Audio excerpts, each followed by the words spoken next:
जय श्री राम दोस्तों भाइयों। आजकल जैसे कि थार 4x4 की बात हो रही है हर जगह, लोग 4x4 पे शिफ्ट कर रहे हैं क्योंकि सबसे सस्ती में 4x4 गाड़ी में और एक रफ एंड टफ इतनी हाई जो ग्राउंड क्लियरेंस दे रखी है उसमें थार आती है हमारे, तो लोग 4x4 पे शिफ्ट कर रहे हैं। बट उसी के साथ थार ने कुछ टाइम बाद एक रियर व्हील ड्राइव मॉडल निकाला अपना, जिसका ओनरशिप रिव्यू हम लेके आए हैं आपके लिए और देखते हैं इसके क्या प्रोज है, क्या कौन सा सक्सेसफुल है या नहीं है, या फिर इसका इंजन कम पड़ता है। इसके ओनर से आज हम बात करते हैं।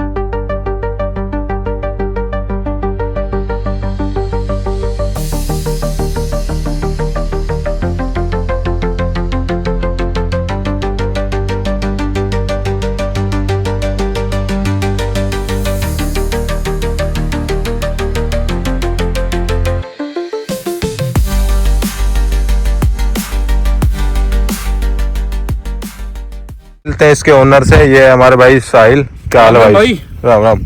तो भाई बताइए आपने कब ली है गाड़ी और क्या कहानी है? मैंने ली थी 2023 में 23 में नहीं ली, 2024 में ली थी भाई, जुलाई में। अच्छा, और कितने की पड़ी थी भाई आपको ये गाड़ी मेरे को पड़ी थी 14.5 की। अच्छा, तो आपने कोई मतलब डिस्काउंट में लिया था या फिर? डिस्काउंट ले लिया था उस टाइम पे। 15 लाख की ऑन रोड कर रही थी। अच्छा, कॉस्ट हमने 14.5 की ली थी और हमारे लेते के साथ में ये एक डिस्काउंट और आ गया था रॉक्स के लॉन्चिंग पे। हाँ। वो पड़ गई थी भाई 13 की आ रही थी उस टाइम पे। पहले 13.5 हुई, फिर 13 हुई।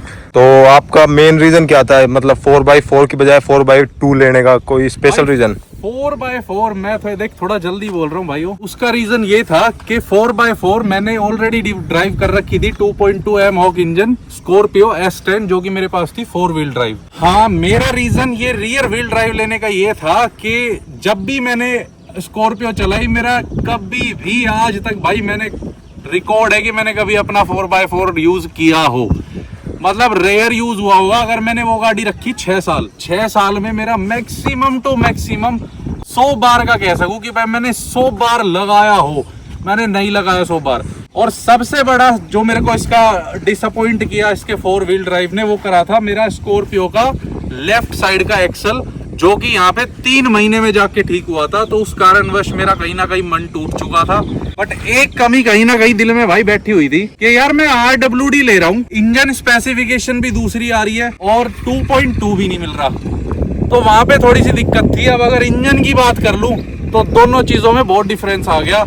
डिफरेंस तो है भाई, इंजन कहीं ना कहीं फील होती होगी लैग करते हुए आपको। मेरे को नहीं होता भाई, मैंने ये थार 4x2 चलाई हुई है, सेम कलर सेम सब कुछ, पर कहीं ना कहीं जब मैं उसमें पिकअप देने की कोशिश करता हूँ तो वो लैग मारती है कंपेयर टू। मैं अभी स्कॉर्पियो ऑन कर रहा हूँ अपनी, बट कहीं ना कहीं लैग मारती है। ऑन द स्पॉट की बात करी जाए कि 2.2 इंजन से उतर के और 1.5 में आके बैठेगा CRD में, तो कहीं ना कहीं मिनिमम सा लैग तो दिखेगा भाई। कहीं ना कहीं ये जो बैच है रियर व्हील ड्राइव, ये कहीं ना कहीं आपको डाउट तो पैदा करता होगा कि गाड़ी को कहीं उतारते टाइम कहीं कुछ। भाई कत्ती भी ना करता, सच्चाई बोल रहा हूँ, फैक्ट बात। ये सिर्फ एक मन का वहम है और इस मन के वहम को जितना जल्दी निकाल सको। अब जबरदस्ती यार तुम ये सोचो थार के अंदर तुम मर्सिडीज वाली या फिर वो बेंटली वाली फीलिंग ले लोगे, तो ये कोई सेंस वाली बात है नहीं किसी की भी। तो आपका मानना ये है कि कहीं भी कोई भी सिचुएशन हो आप कुदा दोगे इसको? वही तो बात कह रहा हूँ ना कि अगर आप इसको मड़वे दोगे बिना बात, जैसलमेर के वहां सैम ड्यून्स में ले जाके दोगे, तो कोई सेंस वाली बात बनी नहीं। फिर भी भाई थार एक अपने ऑफ रोड के लिए मानी जाती है और वो थोड़े बड़े ऑफ रोड में फंस जाए तो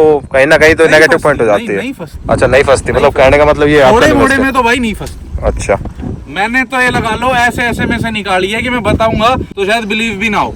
अच्छा, और भाई इसकी एवरेज की बात करें तो सिटी या आपने देखी हो हाईवे पे कितने की एवरेज दे देती है? यार सिटी में मेरे हाथ में देती है भाई ये ज्यादा से ज्यादा 10 की। मैंने बहुत खींच तान के बताई है। और हाईवे पे एक बार हम लेके गए थे इसको, खाटू श्याम जी सालासर धाम, जब भी लेके गया हूँ तो इसने मेरे को खींच के बिल्कुल 16.5 की दी थी। मतलब 17 मान लो आप बेशक, बट 16 मान लो, ऐसी कुछ। सिटी में इतनी ड्रॉप कैसे हो जाती है? इंजन भी छोटा है इसका? तो इंजन से मैटर नहीं करता, रनिंग से मैटर करता है कि आप एक सीक्वेंस में गाड़ी चल रही है तो उससे बहुत डिफरेंस आ जाता है। तो आप क्या मतलब एकदम पावर एक्सेलरेट करते होगे इसको सिटी में? पावर का मतलब ही नहीं होता, पावर करेंगे तो फिर तो शायद 8 पे ही आ जाए। अच्छा, और करनी भी पड़ती है तो 10 के अंदर पावर भी होती है और सॉफ्ट एक्सेलरेट भी होती है, दोनों हो जाता है। अच्छा भाई, इसमें जैसे डीजल इंजन है तो इनमें DEF भी आता है, तो आपको उसकी दिक्कत देखने को मिलती है? कभी बत्ती आ जाए, कभी कुछ आ जाए, स्पीड छोड़ जाए? भाई मेरे को 2 बार देखने को मिली है शुरुआत में। भाई एक बार तो 8,000 के आसपास आया था और वो मेरे को इशू इसलिए देखने को मिला था जैसे कि कि अभी मैंने फर्स्ट गियर में गाड़ी लगा रखी है और मैं बिना एक्सेलरेट करे हुए गाड़ी को चला रहा हूँ, तो सेम ऐसे ही जब हम लो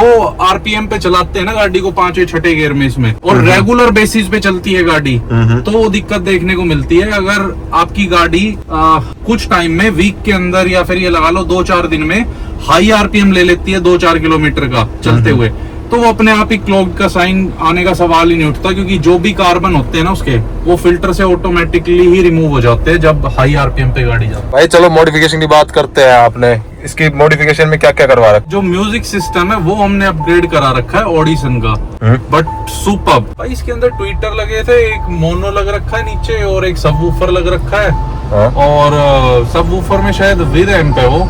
अच्छा। और ऑडिशन का ही है, कंप्लीट सेटअप ऑडिशन का है। तो और टोटल कितनी यूनिट्स लगी इसमें? 2 ट्विटर है और ऐसे मिला के मतलब कंपोनेंट लग रहे हैं 4 इसके अंदर। अच्छा, तो टोटल कितने का पड़ा था आपको ये सिस्टम सारा कुछ? भाई एक चीज मेरे को डेफिनेटली याद है, बाकी मेरे को पूरा बिल इसका याद नहीं है, कि जो मेरा सबवूफर लग रहा है ना वो 90 की कॉस्ट करता है इस टाइम पे, सिर्फ सबवूफर ऑडिशन का। तो भाई इसके अलावा क्या क्या मॉडिफिकेशन आपने करवाई है इस गाड़ी में? भाई इसके अंदर मैंने इंक्लूड करा रखी है 2-4 एसेसरीज एक्स्ट्रा। एक तो मैंने लाइट अपग्रेड करा रखी है, गाड़ी गंदी हो रही है उसको थोड़ा सा जज मत करियो। बारिश का मौसम भाई सभी के हाल है, काम चल रहा है यार, टाइम नहीं लग रहा। एक तो मैंने लाइट अपग्रेड करा रखी है ये वाली। भाई इनके रेट्स और बताओ आप, क्या आपने कितने लगा रखे इसमें? भाई इसकी 47 कुछ का ये पेयर है शायद, 47 ऐसे कुछ का। 47,000 के? हाँ अच्छा। ये वाले। और जो ये है ये अजूम के हैं, ये मेरे को पड़े थे 16-17 के फॉग लैंप इसके। अच्छा। हाँ।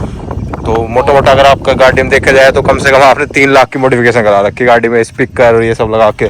और भाई मैंने गाड़ी के अंदर करा रखी, देखो इधर आओ, जैसे कि मैं आपको एक चीज दिखाता हूँ, यहाँ पे दिख नहीं रहा होगा डोर गार्ड करके कोई चीज, ठीक है, बट ये पीपीएफ है बहुत अच्छी उसकी, और इससे क्या है वो डोर गार्ड अजीब नहीं लगता। तो एक बार इधर फोकस कर। अब जैसे डोर है मेरा यहाँ पे अड़ा था, ये दिख रहा है, अब इस पे अगर मैं हाथ मारूंगा तो ये देखो सफा चट हो गया। बाकी आप सेरेमिक कोटिंग वगैरह पे भी जा सकते थे शाइनिंग के लिए, तो वो क्यों नहीं भाई सिलेक्ट? मेरी तो अगर आज धुल जाए ना तो शाइन ही मारेगी। अच्छा, ब्लैक कलर भाई ज्यादा दिक्कत आती है कि शाइन चली जाती है गाड़ी की। ब्लैक मैंने इसलिए नहीं लिया था भाई, आप जैसे ब्लैक की बात करते हैं ना कि ब्लैक कॉमन हो गया, आप जहाँ देखोगे ना थार आपको 90% ब्लैक ही दिखती है। अच्छा। जिसके पास देखोगे, चाहे वो 4x4 हो, चाहे वो रियर व्हील ड्राइव हो, कोई भी हो, ब्लैक ही नजर आएगी। मैं ब्लैक पे थोड़ा कम फोकस था। तो ये कलर भी भाई, हाँ 2 दिन की जो वेटिंग थी वो इस कलर पे ही थी। अच्छा। ये कलर स्पेशली मंगाया गया था गुड़गांव से। फाइनली भाई आप इसको 20,000 किलोमीटर चला चुके हो, तो अब आप इसके प्रोज एंड कॉन्स बताओ एक शॉर्ट में कि क्या इसके फायदे लेनी चाहिए, लोगों को जाना चाहिए 4x2 पे या फिर 4x4 पे जाना चाहिए, तो आप बेहतरी बता सकते हैं, बताओ। देखो डिपेंड करता है अपने टेस्ट के ऊपर। 4x4 पे तो देखो जाना भी चाहिए और ना भी जाना चाहिए। अब अगर मैं अपना ओपिनियन दूं तो भाई मेरे लिए RWD मतलब पूरी सुपर्ब है, मैं इससे इनफ है मेरे लिए। मेरे को 4 व्हील ड्राइव की कोई जरूरत नहीं है कि मैं 4x4 गाड़ी लेके चलूं, क्योंकि ना तो मेरे से कभी वो लगना। 4x4 वही लेगा जिसका कि बहुत ज्यादा ऑफ रोडिंग में घुसना है, या बहुत तगड़ा ऑफ रोडर है, या फिर जिसको रील्स बनानी है, पहाड़ों पे जाने की यार रील्स बनानी है जिसको, हाँ जिसको पहाड़ों पे जाने की बहुत ज्यादा शौकीन नहीं है, तो मेरे हिसाब से RWD इज इनफ, मेरे लिए तो इनफ। अच्छा। अब अगर इसके प्रो और कॉन की बात करी जाए तो प्रो भर के है, प्रोज है तो कॉन्स भी है कुछ। सही बात है भाई। प्रोज जैसे कि ये है भाई कि अब जैसे हमारे बारिश का टाइम चल रहा है, ठीक है, तो इसके अंदर इसमें ना सिर्फ प्रोज ही दिखते हैं, कॉन्स नजर ही नहीं आता अच्छा इस टाइम पे। और इसको कहीं दे दो, कहीं कुदा दो, कहीं ले जाओ। एक वीडियो आ रही थी भाई, एक थार बंदा लेके जा रहा था, उसने नाले में गिर दी थी, तो कौन तो भाई है बारिश में, आप थार के हवाई जहाज लेके चल लो, उसके भी कौन तो मिले। अब भाई वो बात है कि उड़ते हुए पे भी आदमी कई बार वो कर जाया करे। सही बात है, बारिश के मौसम में तो भाई कुछ भी ले लो, कौन तो कहीं ना कहीं गाड़ी में कौन नहीं, वो बारिश के मौसम के कौन है। तो इसके अलावा भाई कुछ कौन सा आपको लगा हो जो आप बताना चाहते हो? यार देखो सबसे पहला कौन है भाई इसके अंदर स्पेस का, स्पेस का कहीं ना कहीं यहाँ फील होता है। दूसरा कौन है इसका कि इसका जो टर्निंग रेडियस है ना वो बहुत ज्यादा कम है, बहुत कम है भाई वो। ठीक है। तीसरा कौन है इसका जो सिटिंग पोस्चर है ना, मतलब कंफर्ट जोन है वो नहीं है। अच्छा। एक सीटिंग इसकी बहुत छोटी है। आप अगर लॉन्ग ड्राइव पे कहीं पे निकल जाते हो तो आप 2 जने भी जाओगे ना तो आपको बार बार ऐसा लगेगा कि और गाड़ी में आप सोचोगे हम 100-200 किलोमीटर पे सीट चेंज कर ले, इस पे आप सोचोगे यार तू 50 किलोमीटर चल गया, ऐसे लगेगा जैसे 500 चल गया। अच्छा, कभी आपने सोचा नहीं कि हाईवे पे चलो आज इसकी टॉप स्पीड चेक कर लेता हूँ? करिए ना, 130 या 40 तो शायद जाती है।